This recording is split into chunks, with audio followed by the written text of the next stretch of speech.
Before I begin going count by count, allow me also to state on two important questions, and I want honorable members to listen. Two things are important. That this is an historical moment and it is also a constitutional moment because Kenya, under the 2010 Constitution, has never dealt with the impeachment of a deputy president. However, we have dealt in numerous times with the impeachment of governors. And our courts of law have set the threshold on which impeachments should be considered. And I thought from the onset, it is important for me to set out the threshold on which impeachment should be considered, so that as I take you through the evidence that we have, you can gauge the evidence against what the courts of law have decided. Mr. Speaker, allow me to read paragraph 31 of Civil Appeal number 21 of 2014, famously called the Wambora decision. The Wambora decision is now the locus for most of the impeachment cases and has been cited with approval by our Supreme Court. In paragraph 31, the court stated as follows: our reading and interpretation of Article 181 of the Constitution, as read with Section 33 of the County Government Acts, shows that the removal of a governor is the constitutional and political process, underlying constitutional and political process. It is a sui generis process that is quasi-judicial in nature, and rules of natural justice and fair administrative action must be observed. What I'm going to read is the most important part. The impeachment architecture in Article 181 of the Constitution reveals that the removal of a governor is not about criminality or culpability, but is about accountability, is about political governance, as well as policy and political responsibility. Mr. Speaker, the coaching of Article 181 in the Constitution, which relates to removal of a governor, is similar to the coaching of Article 150, which relates to the removal of a deputy governor. And therefore, mutatis mutandis, what the Court of Appeal did state, that the removal of a governor is not about criminal or culpability. It is about accountability, political governance, as well as policy and political responsibility applies to the removal of a deputy president. Mr. Speaker, the standard, I am prepared this morning to discharge my burden of proof, because he who alleges must also prove. And I am ready to discharge it to the required threshold. Therefore, Mr. Speaker, in consideration of the time that I have been given, allow me now to go to the specific grounds. Ground number one, Mr. Speaker, ground number one,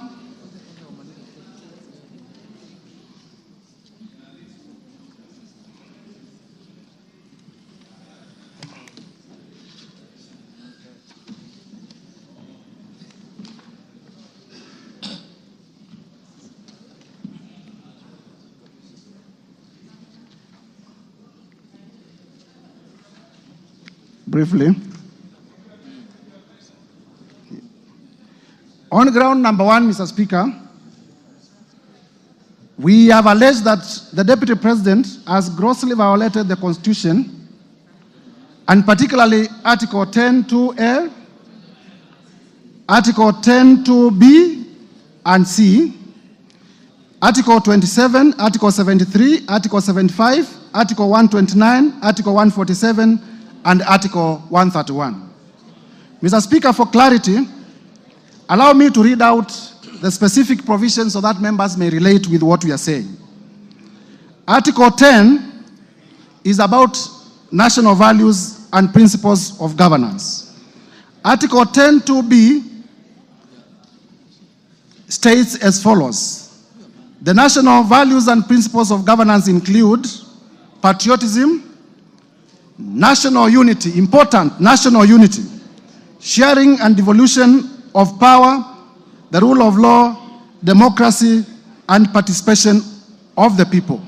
B, human dignity, equality, social justice, inclusiveness. Underline the words national unity and inclusiveness. C, good governance, integrity, transparency, and accountability.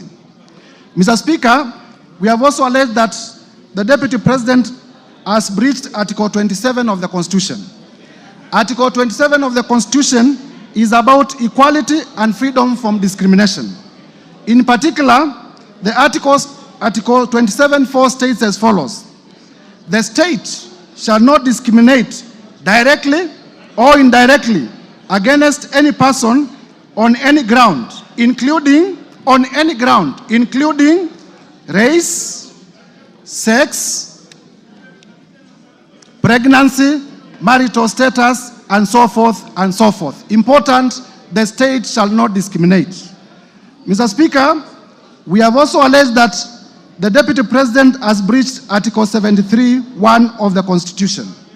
In particular, Article 73(1) is on leadership and integrity, and it speaks to the authority that is assigned to a state officer. And it states as follows: Article 73(1)(a), that the authority assigned to a state officer is a public trust to be exercised in a manner that is consistent with the purposes and objects of this Constitution. Article 73(2)(b) states that the guiding principles of leadership and integrity include objectivity and impartiality in decision making, and in ensuring that decisions are not influenced by nepotism, favorism, underline favorism, other improper motives or corrupt practices. Mr. Speaker, we can go on and on to demonstrate in Article 75, under Article 75(1)(c), that the conduct of a state officer shall behave, whether in public and official life, in private life, or in association with other persons, in a manner that avoids C, demeaning the office that the officer holds. Mr. Speaker, I am taking time on this one because it is important to demonstrate that the Deputy President has not lived up to the high calling of the office that he holds, and thus has violated the Constitution. Article 129 is about the principles of executive authority, and particularly we have said that the Deputy President has breached Article 129(2). Article 129(2) states that the executive authority shall be exercised in a manner that is compatible with the principles of service to the people of Kenya and for their well-being and benefit. We have also alleged that the Deputy President has breached Article 147 in conclusion on this particular ground. And Article 147 is about the functions of the Deputy President.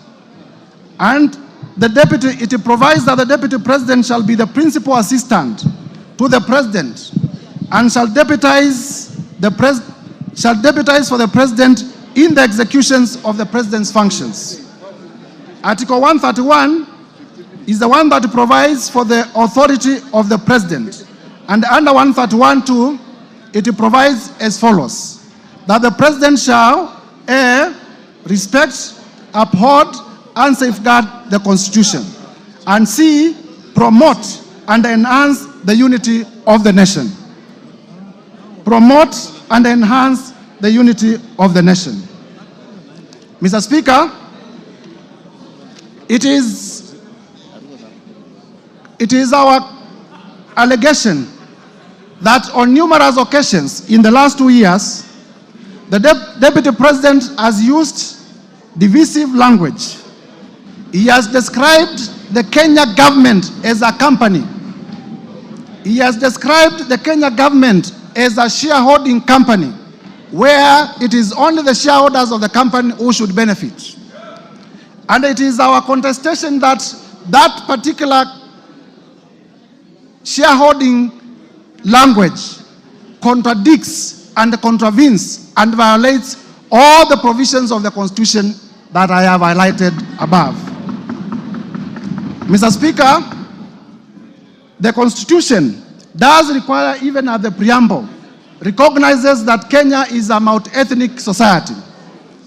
We have about 45 ethnic groups in this country, big and small.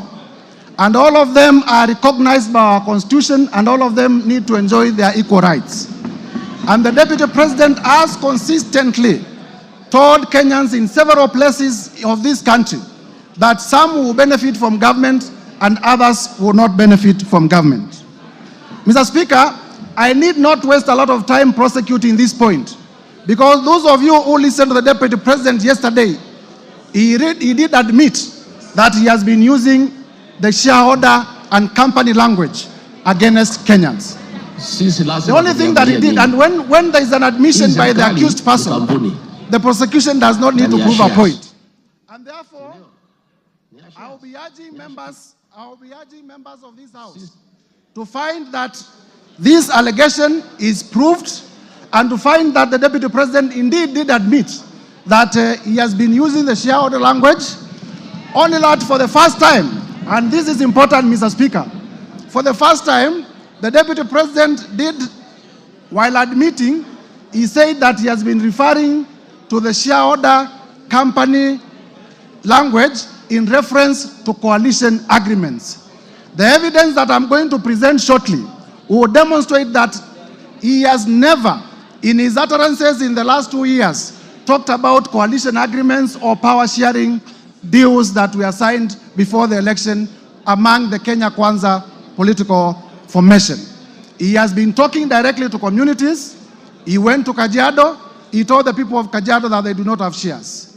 He went to Kitui during a church service at AIC Kitui, and he told the people of Ukambani that they should not even be having a cabinet minister in government. He went to Bungoma and told the people of Bungoma that they have had too many appointments in government and the votes they brought are not equivalent to the votes they brought. He went to Nandi and told the people of Nandi that they are a major shareholder and they will benefit more than others in this government. And he has been using the language in direct reference to communities, not to political party formations. Mr. Speaker, without belaboring this point, allow me now to request that the evidence on ethnic profiling and divisive shareholder politics as contained in video 1 and video 4 be played for the House to take note of the evidence. Hii serikali ni kampuni na ni ya shares. Si ndio? Ni ya shares. Kuna wenye kampuni, wale wako order members, kuna wale wako chache, kuna wale hawana. The technicians who are playing, I kindly request that you repeat and you play it with on a higher volume. Please pause it. And I also request, Mr. Speaker, you direct that during the time that we are playing our clips, our time be paused. Please repeat so that members may appreciate and also Kenyans may know that we are not persecuting. We are not persecuting. Serikali ni kampuni na ni ya shares. Si ndio? Ni ya shares. Kuna wenye kampuni, wale wako na shares mingi, kuna wale wako na chache, kuna wale hawana. Sasa nyinyi mliinvest kwa hii kampuni ya William Ruto na Rigathi Gachagua. Sasa lazima mvune. Yule ambaye alipanda atafanya nini? Si mlipanda? Si mliamuka mapema? Mukasema mutaki kusikia mambo ya ile system na nini? Muka-invest, mukapanda, mukapalilia, mukaweka mbolea, mukamwagilia maji, wakati ya kuvuna ndio huu. Na itakuwa namna hiyo. Na hiyo wengine wananikachifu ati mimi nasema ati wale walipanda wavune kwanza. Iko makosa? Iko makosa? Hata hao watavuna, lakini wangoje. Si wale walipanda na wavune kwanza. Wakishavuna wavune, ile tabaki kidogo, wale wakupanda waingie watafute huko nini, ile itapatikana wachukue wakwende. Si iko namna hiyo? Na itakuwa namna hiyo. Ndio watu wakipiga kura waelewe hii kura tukusema nini. Hii kura iko na maana.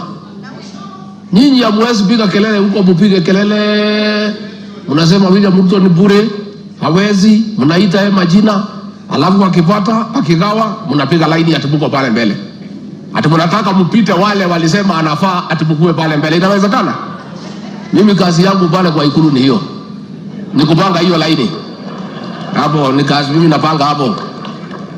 Mimi naangalia kwa laini, nikiona wewe ulipanda, natoa wewe nyuma, napeleka wewe mbele. Mr. Speaker, in the interest of time, I have 14 other videos that the Deputy President is recorded speaking in different parts of the country. Same language. Saying that Kenya is a company, and a company belongs to shareholders. It is clear from the clip. I am not the one who made that clip. The person talking in the clip is none other than the Deputy President of the Republic of Kenya. Mr. Speaker, the office of the Deputy President is a national office. The territory of the Republic of Kenya is defined in the Constitution. The territory of the Republic of Kenya is known. The ethnic communities of the Republic of Kenya are all supposed to enjoy benefits from the government. And therefore, I am inviting members of this assembly to find that the Deputy President has breached all the articles of the Constitution as contained in this ground. Mr. Speaker, it needs no gainsaying that divisive ethnic politics are dangerous. You need not look further than the country of Yugoslavia. What ethnic politics did to the country of Yugoslavia. You need not look further than the country of Bosnia. What ethnic politics did to the country of Bosnia. You need not look further than the country of Rwanda. What ethnic politics did to Rwanda. You need not look further than the country of Burundi. What ethnic politics did to the country of Burundi. Until today, they are trying to reconfigure their state. You need not look further than Sudan. What ethnic politics have done to the good Republic of Sudan that was once a stable state. You need not look even further than the country of Nigeria. Mr. Speaker, Ethiopia. Mr. Speaker, our own country, Kenya, 2007, we experienced post-election violence. You would remember that in 1992, there were clashes in Molo. And Mr. Speaker, character is important in evidence. The Deputy President, there is evidence to show that during the post-election clashes in Molo, he was a district officer in Molo. Character is very important in deciding evidence and in persuasion. Mr. Speaker, in 1992, there were clashes in Likoni, and our tourism has never recovered. Mr. Speaker, we need not go that direction again. And a person occupying the high office of the Deputy President, if they want to take Kenya in that direction, the time has come for the National Assembly to stand on its feet to defend the Constitution and to impeach the Deputy President. So that even if not on any other ground, for purposes of dividing Kenya, the Deputy President today must be impeached. Mr. Speaker, allow me to turn to my ground too.